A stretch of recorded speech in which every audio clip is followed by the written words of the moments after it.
Greetings, beloved, and welcome to our Mercy Abounds channel.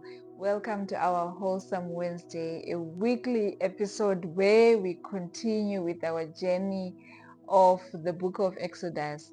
And we have been having a wonderful time talking about the children of Israel, also realizing the same mistakes that we're making, learning lessons, gleaning lessons from this journey of the children of Israel, as all of us are also on this journey headed towards home.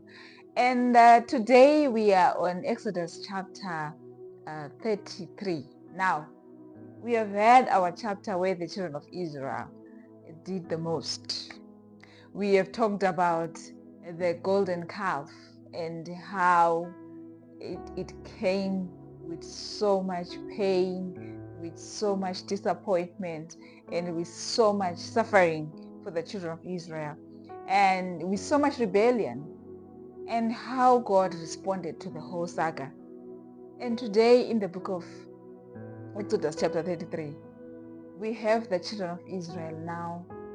They are supposed to leave, and God is talking about them and saying, you know what, the time has come. And I like the opening verses where God is talking about, now it's time for you to go to the land that I promised Abraham, the land that I promised Jacob. And he is talking about the patriarchs. God has to remind himself of the promise that he made to himself.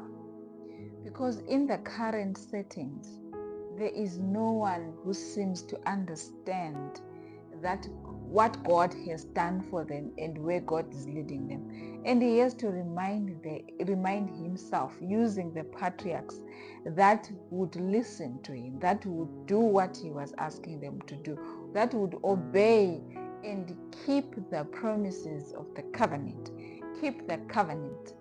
And sometimes we also do that to God, that he has to keep the promises that he made to our grandparents. He had to keep the promises that he made to our ancestors. For the sake of progress, he just has to look back and look at how he promised and keep the promise he made with whoever is living in that particular generation. God is willing to fulfill his promises. Some of the promises that he made to our ancestors, to our grandparents, to our great-grandparents, some of the promises he made, they are not yet fulfilled. And they will be fulfilled in our time. They will be fulfilled in our children's time. They will be fulfilled in our children's time. And for every generation, God has got something that he is fulfilling, that he made. That's some of the promises that we know nothing of. But because God is faithful, whether we listen, whether we do not listen, God will continue to be faithful to those that were faithful to him before we came. He will continue with that promise, with those that are willing to actually listen to his voice at that particular time. And God is saying, okay, now remembering what your grandparents, your great-grandparents, your ancestors, the relationship that I had with them, the promises that I promised to keep, I will still keep, right? And he says, to the land that I promised Abraham, Jacob, and all these patriarchs. This is where now you're living. Now they arrived here around chapter 19 at the Mount Sinai, and so much has happened. This is where the biggest of them all, of course, is the golden calf saga. And this is a place where they arrived with so much anticipation. Of course, they had so many complaints. There was so much grumbling. Of course, there had been a lot of rebellion before they arrived. But here at this mountain, they are arriving with so much anticipation. They are always thinking of the Canaan that they're supposed to go to, right? They're always thinking about this land flowing with milk and honey. So they arrived at this place with so much anticipation, so much hope. And here, when they are living, yes, they have anticipation, but they also have pain because of the way they have rebelled, because of how many people they've lost. Remember, we spoke about Moses saying, choose ye today which side you are on. Those that are on God's side, come this side. Those that are not on God's side, go the other side. And they had to be attacked. They had to be attacked. And they had to lose their loved ones because of this. They had to lose their loved ones because of this, and they had to witness their loved ones being massacred, being murdered, being killed because of the rebellion. So now with heavy hearts, this message comes. Still, we continue. So much has happened. Yes, so much chaos. Yes, you have rebelled. Yes, you have done a lot of things. But still, we continue. We keep focused on the journey, on the land of promise that I gave to your forefathers. I have to be still faithful. With a broken people like you, I'm still going to make sure in this generation you will see this promise coming to fruition. And the children of Israel, now they are given an instruction that it's time to go. And God says to Moses, you know what? When you go, so Moses, they are used, the children of Israel, they are used to seeing Moses going to the tent and he comes out with this glow and, and it made me think that when Moses is having this glow, right? Perhaps he can't even see himself that he's got this glow. But that glow on Moses, to that person that had lost a loved one that day, that had seen their loved one being killed, and thinking that God will abandon us after being so rebellious, to that person who is seeing the glory of God on the face of Moses, they are having hope. Sometimes we might be going through the most, and what we need is just to see the hand of God. It could be in our lives, it could be in someone else's life, but the fact that there is the evidence of the hand of God, that keeps us going, that gives us hope. So sometimes when God has done good things in our lives, we should share those testimonies. They are just the evidence. Sometimes in our lives, we might look around and we fail to trace the hand of God and we get so discouraged. But if there is someone who is sharing a testimony about how God has actually come through, if we can, there is something that we can see in front of our eyes. The children of Israel, at that particular time, after being so rebellious and fearing that will God continue with this journey with us, or he's going to abandon us because of what we have done? When they are seeing the face of Moses that is glowing, that is the evidence of a God that is present in the camp, right? If God is present in Moses, who is our leader, then God is going to make sure that he's not going to disappoint. He might disappoint us. He might disappoint us because we do not deserve him to actually keep his promise. But you will not disappoint Moses because him and Moses, they are friends. Sometimes what people need is to see the God in our lives that will be working in our lives. It will be evidence enough for them to actually leave whatever they are doing and come to this. So let's continue with Exodus 33. Now, God says to Moses, this is time to go. Moses says, okay, fine. Moses talks about wanting to see God, and God then talking about, I'm going to put you somewhere and then I'm going to pass, you can't see me. And then here Moses, he's going back to the mountain and he's saying, if you do not allow the children, if you're going to kill the children of Israel because they've sinned, I think you rather also make sure that you blot out my name from the book of life, because these people, I don't know the kind of a leader that Moses was. If we have such leaders today that are willing to sacrifice so much for their people, and is teaching us as leaders that if you are a leader, we are all leaders in our own spheres, right? If you are a leader, you must always have mercy towards your people.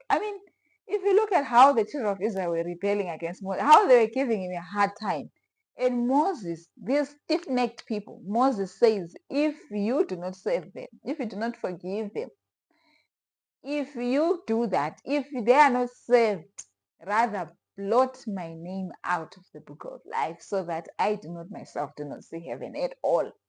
And God says, you're not going to do that.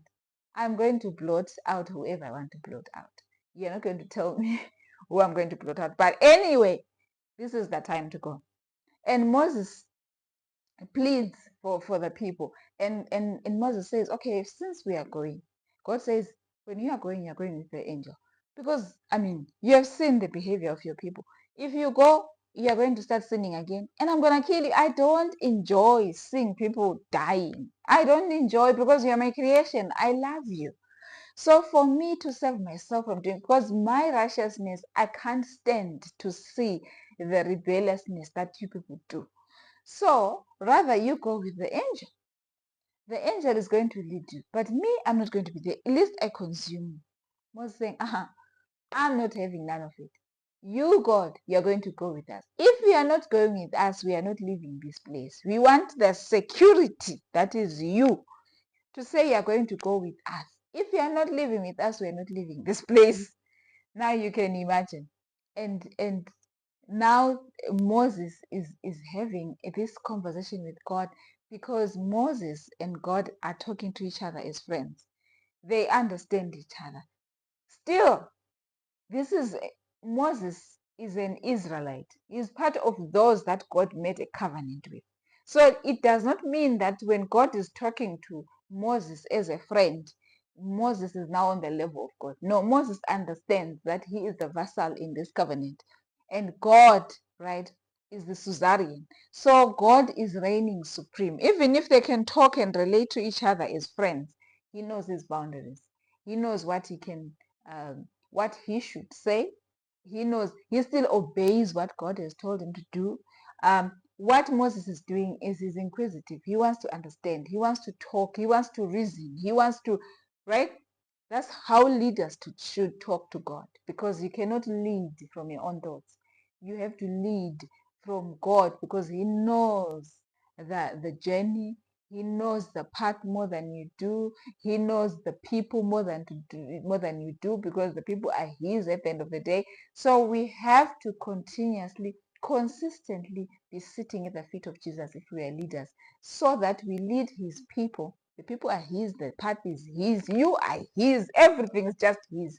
So why not go back to the manufacturer who knows everything? He will lead the way. So Moses finds himself in this place, and the children of Israel, they are waiting upon Moses now, because they've rebelled, and their only hope is in Moses. So the Exodus chapter 33, they are living now, and they are in pain because of what has happened. So you might be finding yourself in a situation that is so painful. It could be circumstances that you know that here I had a hand. It was me who actually caused or brought this upon myself. And you're now supposed to pick up the pieces, and you are wondering, but where do I go? Where do I even begin? And God is just like with the children of Israel, right? You can talk to him, and he will come through for you. He will keep the promises that he made to your forefathers. He will keep the promises that he made to your own parents, to your own grandparents. He will keep those promises. As long as you come to him and you are willing to give him your heart, you will fulfill whatever promises that he made in the past. It could be to you, it could be to your forefathers. So God will never leave you alone. God will always walk with you. God will always lead you. Just bring your heart and give it unto him. Like the children of Israel, yes, with a heavy heart, yes, with a painful heart, but he will still lead you to a place that he promised you, that he promised your parents, that he promised your forefathers. Whatever could be troubling you as a family, as a tribe, God will keep his promises generation to generation. He is that faithful unto himself. So let us surrender all and let him lead us. Even if we have sinned, even if we have rebelled, even if we have gone astray, he is still willing to take us to the land of promise.